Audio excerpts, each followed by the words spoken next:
Hi, this is Kevin Kingdon, and I'm here with Jason Presher.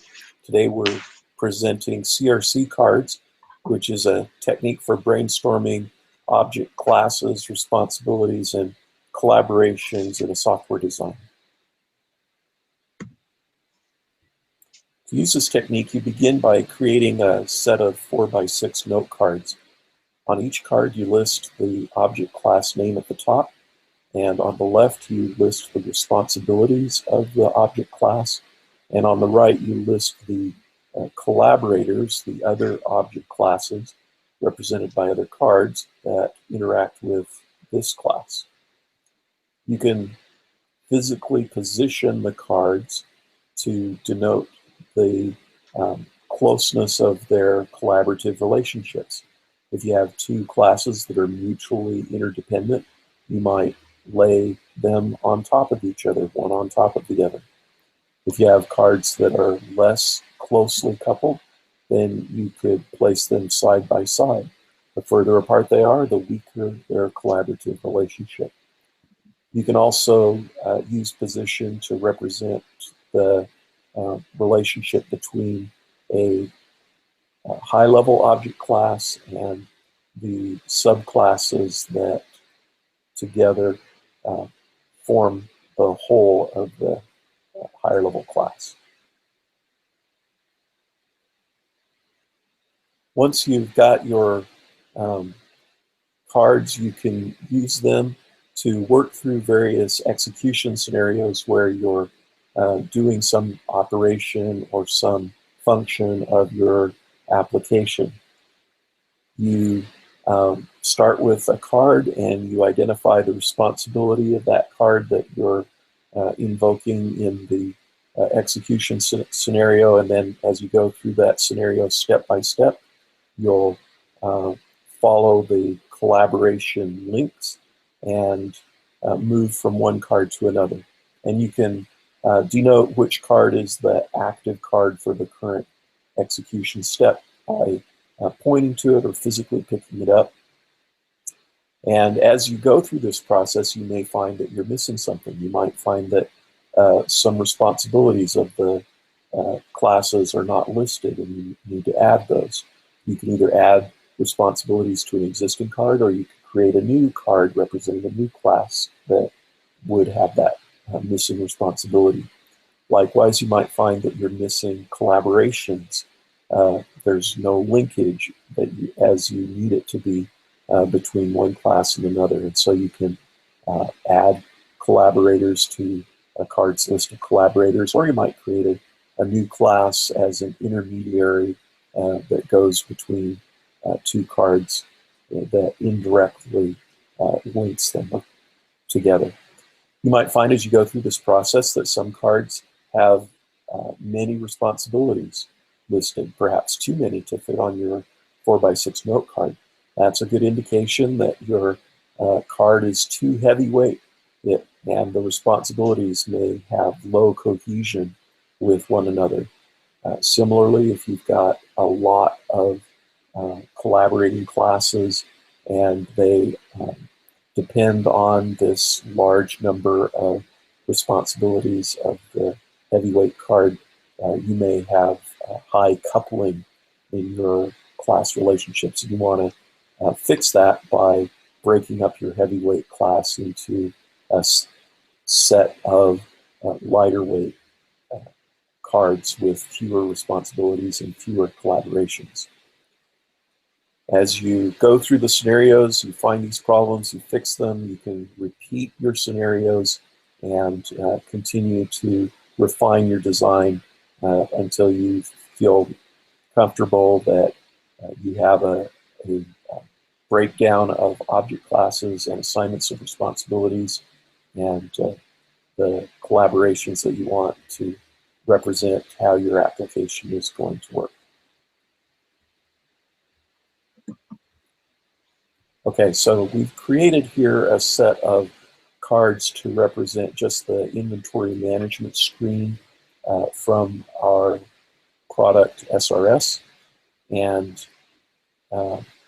you can see there in that upper left-hand card that we've got a class that represents our inventory management screen. has a list of responsibilities, including listing items, adding items, and so forth.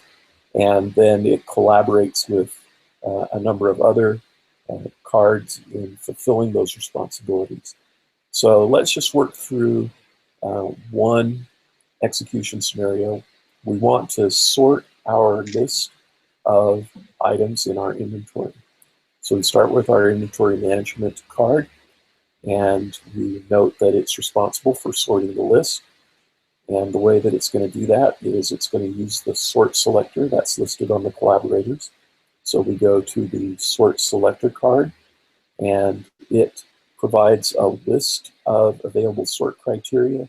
We pick one of those sort criteria, and then we go back to the inventory management screen, and now it can sort the list according to the selected sort criteria.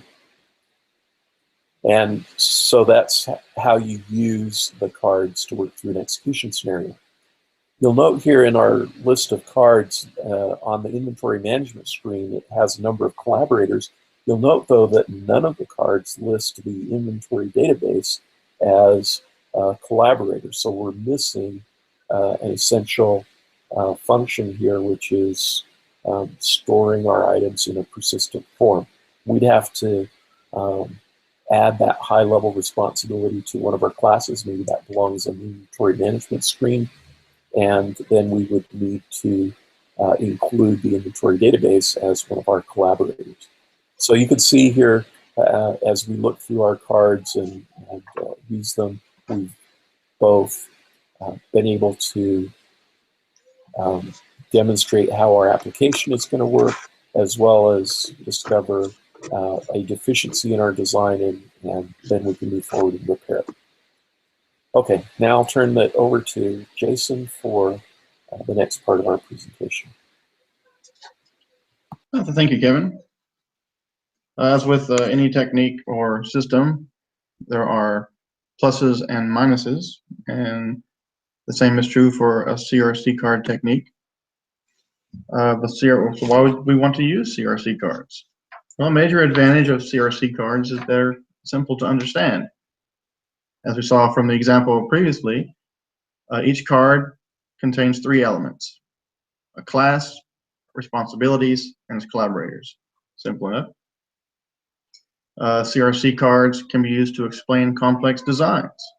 It only takes a few minutes of introduction to prepare an audience for a card-based presentation. Cards can be written out on the spot. We saw earlier that one of our cards was incorrect, so we could go back through, we can fix the card, or we can make a completely new card and add it into the system, and it's ready to go. Physical interaction with the cards aids in object-oriented thinking. So it prepares people to understand the vocabulary and details of particular languages. In this instance, for coding languages such as C++ and Java and others that are used to create programs. Of course, because they are physical cards, they are portable, and no computer is designed to be used at any time, anywhere. The CRC cards, people get a hold of them, they can use them, and they can see how it all works together, and they can play the role of that object. CRC cards provide an informal and non-threatening design environment, which helps in working and learning. And of course, we have our downside, or some obstacles of CRC cards, is they may not convey all the information needed. So if we were to actually use the cards that we had earlier, if we want to do something from the inventory database, well, we'd have the information we need in order to access that, so the card would have to be fixed in order we can do that. And some developers find CRC cards threatening because they don't like to work, they don't see the need to work closely with others, because they think they know the technology and they understand the business domain better than anybody. But of course, who knows more about how the system works than those people who actually use it on a daily basis? And of course, because it's physical cards, it's sometimes hard to get users together. Either they're in your building, or you gotta go somewhere or you got to call some people to come to you, you got to have people to participate in the program in order to understand, in order to make it work properly. CRC cards are limited. We can use other things such as cases or prototypes to help us understand this a little bit better. And of course, if the models need to accurately reflect the problem domain. If they don't, then our project is in serious jeopardy. And it would be a good idea to find this out now instead of waiting until later once we started developing the software to know there is a problem and it's going to cost us a lot more to go back and fix it. So we recommend using CRC cards for weak programmers. So if you're a weak programmer or you don't have a deep understanding of objects, this could help you understand the objects. If you don't see the value of the object, CRC cards also give useful and convincing experience with objects to help us to see their value. We need CRC cards if you need something, a physical interaction to help people understand it better. This would be a good way to do that. Of course, if they don't interact physically, then they lose a lot of the benefits of using the CRC cards. It can be confusing at times if you have a large group of people, you have a large program, a lot of people talking, can be noisy. Good practice to limit the number of people who want to comment to 1 or 2 at a time. In conclusion, the summary of the technique is the brainstorming technique used to rapidly identify object classes, their responsibilities, and their high-level relationships. In our demonstration, we used CRC cards to brainstorm the object class related to the inventory management screen.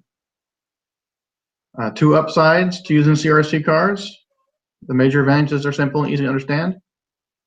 And they provide a informal and non-threatening design environment. A downside may not convey all the required information, and it's hard to get all the users together.